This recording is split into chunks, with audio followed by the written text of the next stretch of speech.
ડીસા તાલુકાના લુણપુર ખાતે 8 ગામ સોલંકી પરિવાર દ્વારા સમૂહ લગ્ન યોજાનાર છે. તે નિમિત્તે કુળદેવી શ્રી બહુચર માતાજીના મંદિરે ધજા ચડાવી. બહુચરાજી ખાતે 8 ગામ સોલંકી પરિવારે સમૂહ લગ્નની તૈયારી નિમિત્તે બહુચર માતાજી મંદિરે ધજા ચડાવી સમૂહ લગ્ન તૈયારીનો શુભારંભ કર્યો. આ પ્રસંગે 8 ગામના આગેવાનો ઉપસ્થિત રહી માતાજીને નમન કરી પ્રસંગે સુખ શાંતિ પૂર્ણ થાય તેવી પ્રાર્થના કરી. બહુચરાજી ખાતે માતાજીના નિજ મંદિરે 8 ગામ સોલંકી પરિવાર દ્વારા સમૂહ લગ્ન યોજાનાર છે. તે પ્રસંગ સુખમય સંપન્ન થાય માટે 8 ગામ સોલંકી પરિવારના શુભ લગ્નના આયોજકો વડીલો દ્વારા બહુચરાજી ખાતે બિરાજમાન રાજરાજેશ્વરી માં બહુચર માતાજીના મંદિરે ધજા ચડાવી માના આશીર્વાદથી શુભ કાર્યનો શુભારંભ કરવામાં આવશે. કાંકરેજ ડીસા તાલુકા 8 ગામ સોલંકી પરિવાર દ્વારા તારીખ 5 એપ્રિલના રોજ ડીસા તાલુકા લુણપુર ખાતે સમૂહ લગ્ન યોજાનાર છે.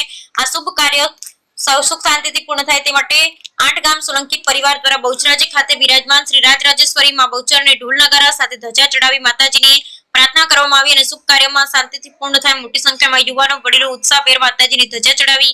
જ્યારે વર્ષો વર્ષ 8 ગામ સોલંકી પરિવાર સમૂહ લગ્ન યોજાય છે, પરંતુ આ વખતે સમૂહ લગ્ન માત્ર 5 દાતાઓ દ્વારા કરવામાં આવી રહ્યા છે, જેમાં અમરસિંહ મફતસિંહ સોલંકી મહામંત્રી કાંકરેજ તાલુકા ભાજપ અરણીવાડા, તેમજ વનરાજસિંહ સોલંકી સરપંચ સદરપુર, કડવાજી સોલંકી, કલ્યાણસિંહ સોલંકી તેમજ પંચસિંહ સોલંકી પૂર્વ પ્રમુખ ભીલડી મંડળ જેવા દાતાઓએ સમૂહ લગ્નનું આયોજન કરેલ, જેમાં 108 નવ યુગલોએ પ્રભુતામાં પગલા પાડશે. જ્યારે આજ રોજ માતાજીના આશીર્વાદ સાથે લુણપુર ખાતે સમૂહ લગ્નની તમામ તૈયારીઓ કરવામાં આવશે, જેમાં મોટો સમિયાણો બાંધવામાં આવશે, તમામ તૈયારીઓ કરવામાં આવશે. નવયુગલને તમામ કરિયાવર આપવામાં આવશે. 5 દાતાઓ દ્વારા સમૂહ લગ્નનું ખૂબ સુંદર આયોજન કરવામાં આવ્યું છે. Bureau report Ramji.